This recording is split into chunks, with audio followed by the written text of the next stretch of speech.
Estamos começando mais um Direto de Brasília, que é o jornalismo levado a sério. Olá, Campbell.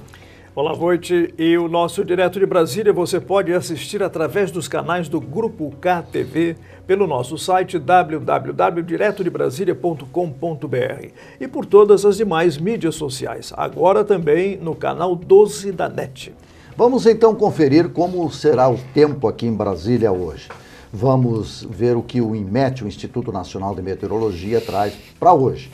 Tempo com tempo bom, sujeito a instabilidade e chuvas intermitentes. Hoje, na capital da República, a temperatura mínima foi de 20 graus e a máxima vai chegar a 30. A umidade relativa do ar varia de 50% a 95%. E vamos ver então o que circula hoje nas mídias e também nos jornais. Moro lança pacote anticrime e assusta a bandidagem. É um passo decisivo para o governo cumprir promessa de campanha de dar mais segurança à população. Apesar de algumas reações e críticas, pacote é bem recebido principalmente pela população. Ao citar a existência das facções como PCC, Comando Vermelho e milícias, Sérgio Moro demonstra coragem, segundo analistas. Ministério Público manda processo contra o ex-presidente Michel Temer para a primeira instância. Ao deixar o governo, Temer perdeu o foro privilegiado. E o Congresso, sob novo comando, realizou a primeira sessão. Na Câmara, o primeiro projeto apresentado foi sobre a Bíblia, de autoria do deputado pastor Sargento Isidório, do Avante da Bahia. Torna a Bíblia patrimônio nacional, cultural e imaterial do Brasil e da humanidade. Vazou ontem informações sobre o projeto da reforma da Previdência. Dentre as mudanças está prevista a aposentadoria aos 65 anos para homens e mulheres. A reforma da Previdência é prioridade para o governo e seus aliados no Congresso. E hoje, aqui no Direto, nós vamos falar deste novo Congresso, do pacote anticrime do ministro Sérgio Moro. O nosso convidado hoje é o deputado Fernando Rodolfo, colega jornalista e eleito pelo PHS de Pernambuco. Nós vamos fazer um pequeno intervalo e nós voltamos já já.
O Direto de Brasília está recebendo hoje o deputado Fernando Rodolfo, do PHS de Pernambuco, um partido que não conseguiu cumprir a cláusula de barreira e ele deve migrar para outro partido.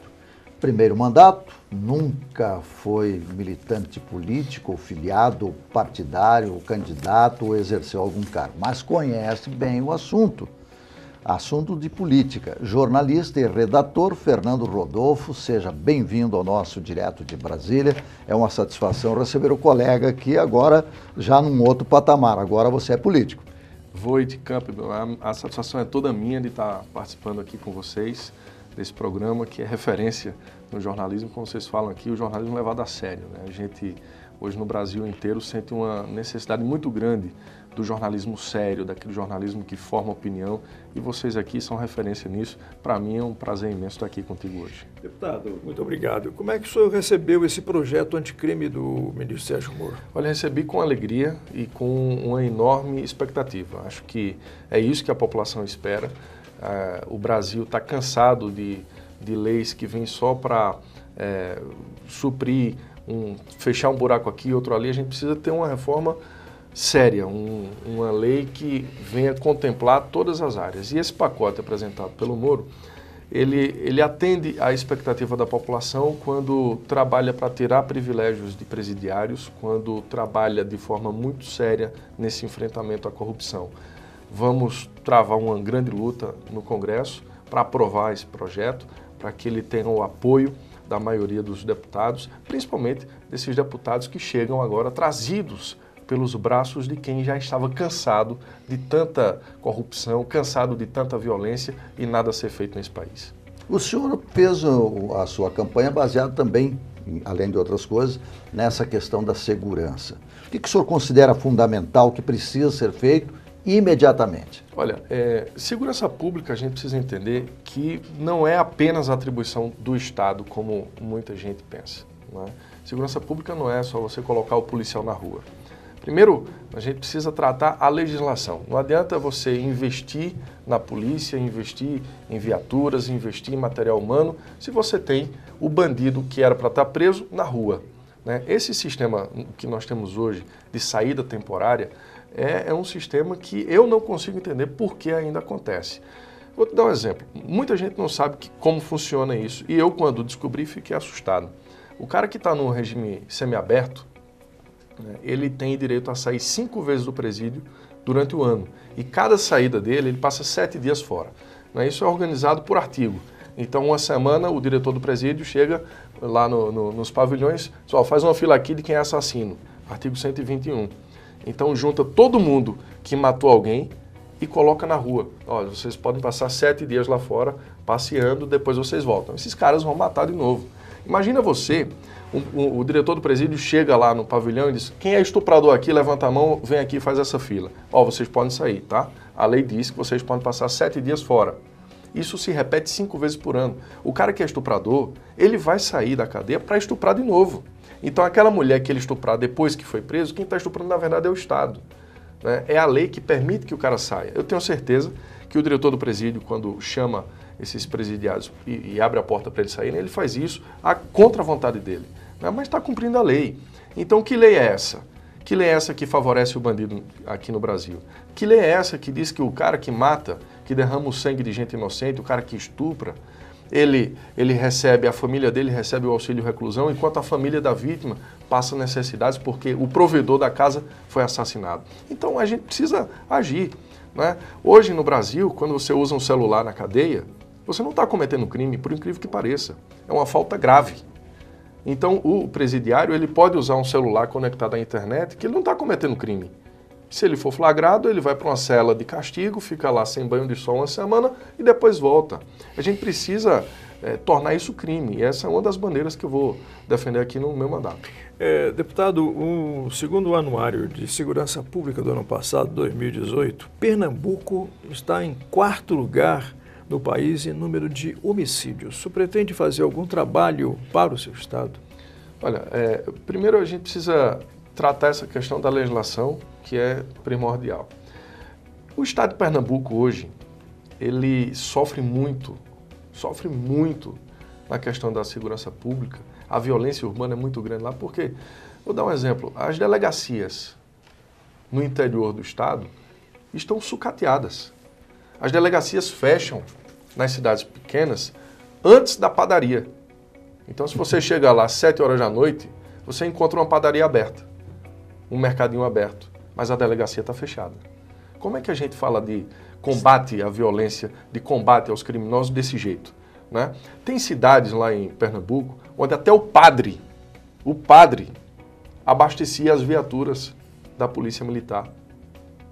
Tem cidades lá onde o prefeito tira dinheiro do próprio bolso para consertar viatura quebrada, para ajudar na reforma da delegacia ou do destacamento da polícia militar. A gente sabe, a gente assiste toda semana a ação de assaltantes durante a madrugada lá, explodindo caixas eletrônicos. Isso é um absurdo. O senhor, como jornalista, que exerceu lá uma comunicação muito forte. Ele fazia jornalismo investigativo, né? Exatamente. Você deve conhecer bem de perto isso. Olha, né? Você sabe, lá o que acontece hoje é o seguinte, é você esperar a aproximação dos bandidos. O cara chega numa cidade lá, num comboio de 10, 15 homens. Explodem os caixas eletrônicos que tem naquela cidade pela madrugada. E vão embora, numa boa. Sabe por quê? Porque lá, na hora da ação, na cidade onde ele foi, só tem 2 policiais militares. Com 38. 2, com revólver 38. Então, eu dizia na televisão, olha, você que é policial que fica nesses destacamentos aí, quando os bandidos chegarem, se escondam. Porque não dá. Isso não é enfrentamento, é suicídio. Não é você ter 2 policiais que o Estado coloca lá para enfrentar 15 homens fortemente armados. Os caras chegam lá no interior, a ousadia é tão grande que eles fecham o batalhão. Eles fecham as saídas dos batalhões.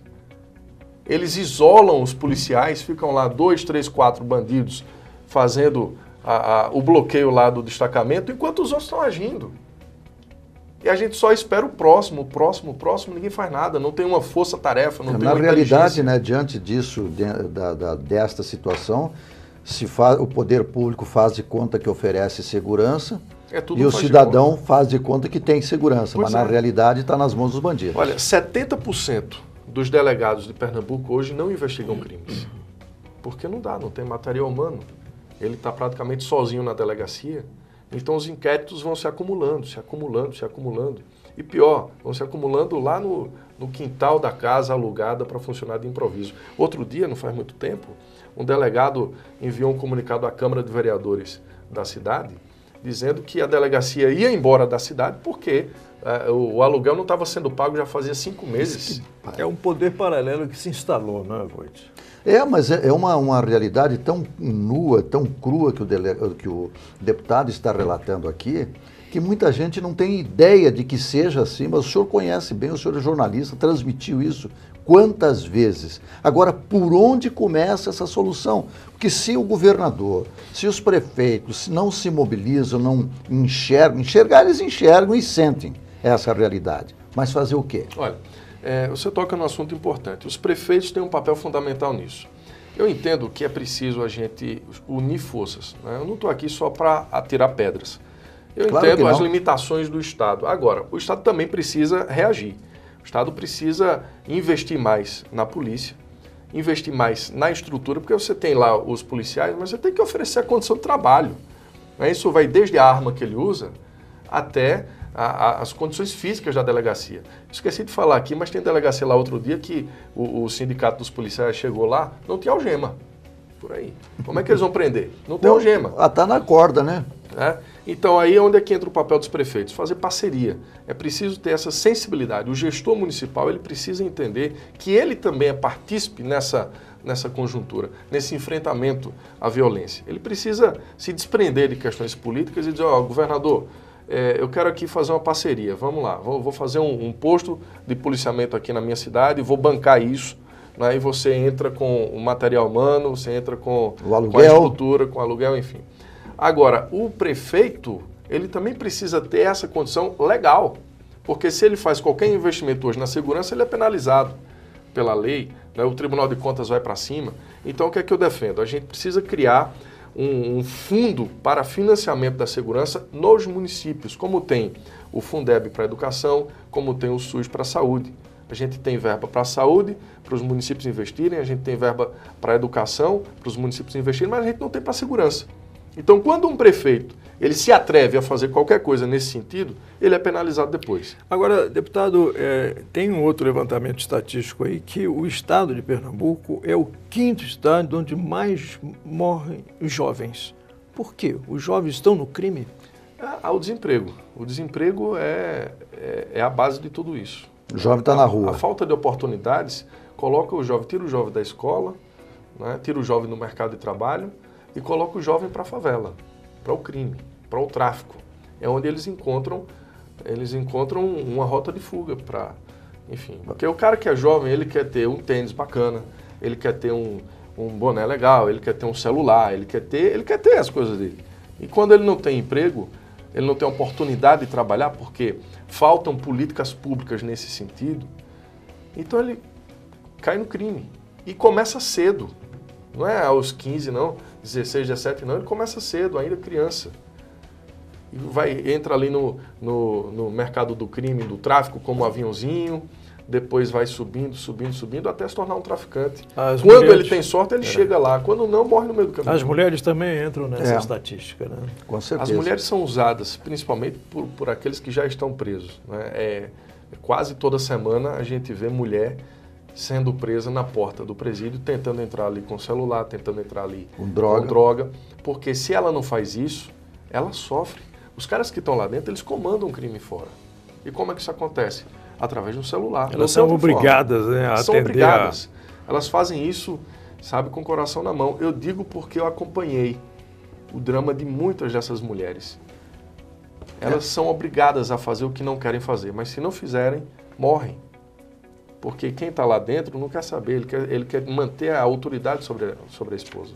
E inclusive o que se fala muito, e ontem o próprio ministro Sérgio Moro deixou muito claro, não adianta nós termos leis perfeitas, tudo mais, se elas não são aplicadas. E é sobre isso que nós vamos continuar a nossa conversa com o deputado Fernando Rodolfo, lá de Pernambuco. Nós já voltamos.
Estamos retornando com o nosso Direto de Brasília, que é o jornalismo levado a sério, e hoje tendo um retrato bastante preto e branco da realidade brasileira, mas é a realidade brasileira. O deputado Fernando Rodolfo, lá de Pernambuco, do PHS, eu arrisco a dizer que logo em breve ele vai trocar de partido, não sei ainda se vai para o Podemos, se vai para o PR, se vai para o PSL, mas isso é uma pergunta que nós vamos fazer depois. Vamos continuar nessa linha da segurança, do combate à criminalidade, deputado. Esse pacote, esse projeto de lei anticrime, qual é, na sua opinião, a principal virtude dele? Onde é que ele está? Porque tem a parte da bandidagem, mas tem uma outra parte de uma bandidagem mais oculta, a do colarinho branco. Não é que o ministro Moro falou ontem que é crucial a manutenção, a aprovação, a oficialização da condenação da prisão após a segunda instância. O que o senhor pensa a respeito disso? Eu concordo, acho que a gente precisa tornar isso lei, né? Hoje você tem a prisão em segunda instância por uma interpretação do judiciário, mas é preciso que esteja na lei. E esse é o nosso desafio, essa é a nossa tarefa, colocar isso na lei. Como também levar a sério esse debate de criminalizar o Caixa 2. O Caixa 2, a gente fala muito disso, em época de campanha se fala muito disso, na Lava Jato foi o que mais se falou até agora, Caixa 2, mas não é crime. A gente precisa criminalizar isso. Você recebe um recurso, né, obscuro, ninguém sabe de onde veio, certamente veio do hospital, veio da merenda da escola, que deveria estar sendo aplicado lá, e é usado em campanha eleitoral. Isso não é declarado. Né? Além de tornar o jogo desigual, né, porque o dinheiro faz diferença numa campanha, você ainda comete o crime de estar ocultando essa receita na tua campanha. Né? Então a gente precisa criminalizar essa prática. Eu concordo com o posicionamento do ministro Sérgio Moro de que a gente precisa criminalizar. Agora também é preciso entender que há muitas coisas que são simples de se resolver e que terão um efeito muito grande na prática. Vou dar um exemplo. A lei de licitações que nós temos hoje. Eu não entendo por que isso ainda não mudou.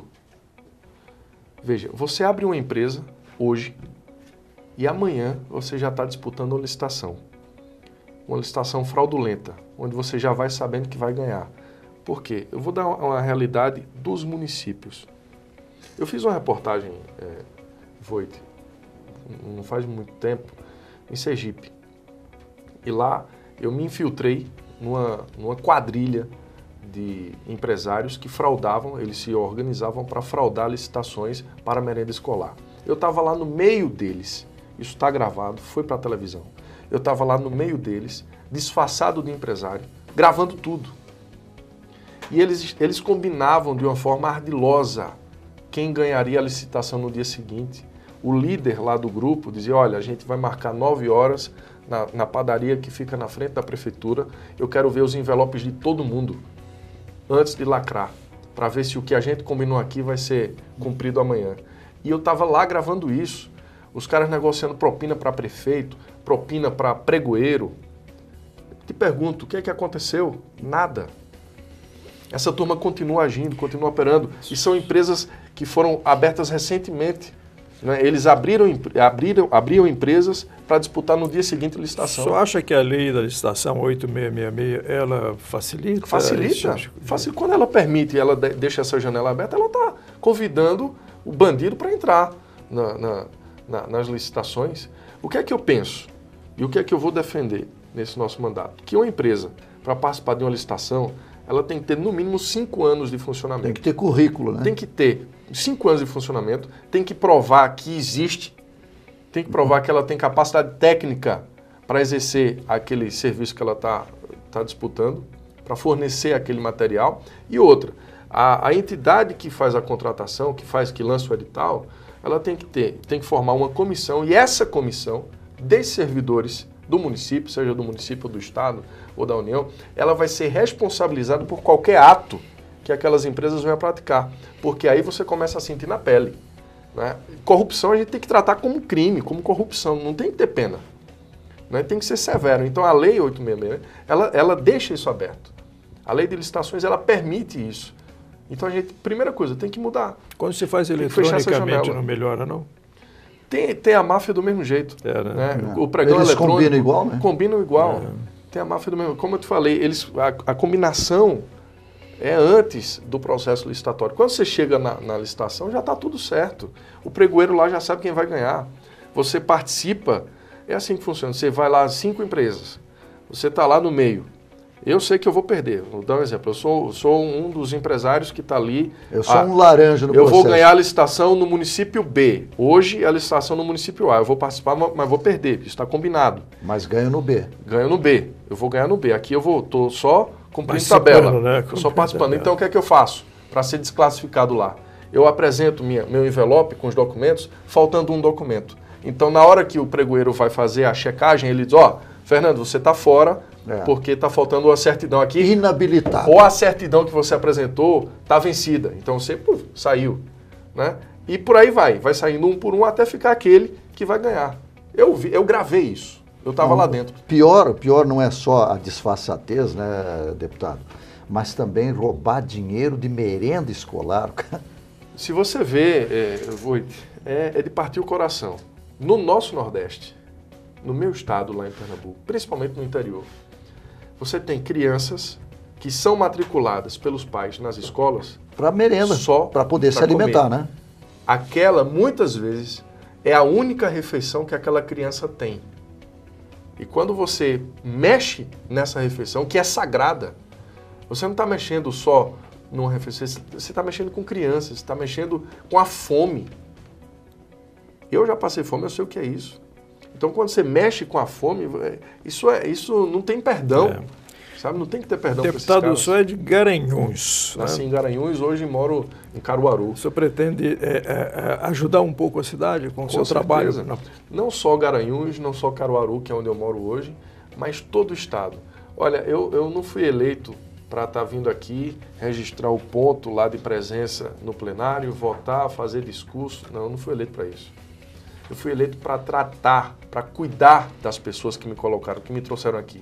Eu tive lá quase 53 mil votos, sem ter apoio sequer de um vereador. Então foram pessoas que estavam cansadas com a velha política e que diziam para mim, eu vou sair da minha casa só para votar em você, porque eu te conheço da televisão e eu confio em você. Então eu tenho um compromisso moral com essas pessoas. Eu vou tratar assim, vou cuidar da minha cidade, vou cuidar de Caruaru, mas vou cuidar de todo o estado. É o que a gente espera que o senhor faça, deputado. Agora o senhor tem um encontro hoje com o ministro Sérgio Moro da Justiça e o senhor vai tratar da frente de combate à corrupção. Como é que o senhor pretende agir? Como é que essa frente pretende atuar? Eu tive a honra de ser convidado pela deputada Adriana Ventura, que é a líder dessa frente parlamentar, para ser um dos coordenadores da Frente Parlamentar de Combate à Corrupção, representando o Nordeste. E hoje nós teremos uma audiência com o ministro Sérgio Moro para apresentar essa proposta que nós vamos executar na Câmara dos Deputados e também para dialogar sobre o pacote anticrime que foi apresentado. Como é que o senhor acha que deve agir essa frente? O senhor já deve ter pensado num norte para atuar. Olha, primeiro a gente precisa cobrar celeridade nas investigações que estão em andamento. Ainda ontem eu estava vendo uma operação realizada lá em Pernambuco pela Polícia Federal em 2017, envolvendo 10 prefeituras. A Operação Cosa Nostra. 10 prefeituras. Até hoje, a gente não sabe o que deu. Né? Deu exemplo aqui dessa denúncia que nós fizemos de Sergipe. Até hoje a gente não sabe o que deu. Então a gente precisa usar essa frente parlamentar de combate à corrupção para cobrar da polícia, dos órgãos de controle, celeridade nas investigações que estão em andamento. E abrir o canal com a sociedade para que a gente possa também receber denúncias e ter a prerrogativa de ir fiscalizar, porque esse é um papel nosso. Você vai pedir mais segurança também para o Estado? Vou pedir mais segurança. Essa é uma bandeira, é um compromisso que eu firmei com a sociedade. Inclusive, já vamos manter um diálogo aí com o governador do Estado, que apesar de questões de divergências políticas, esse momento é um momento de trabalhar. Na eleição a gente discute na eleição, então agora a gente tem que trabalhar.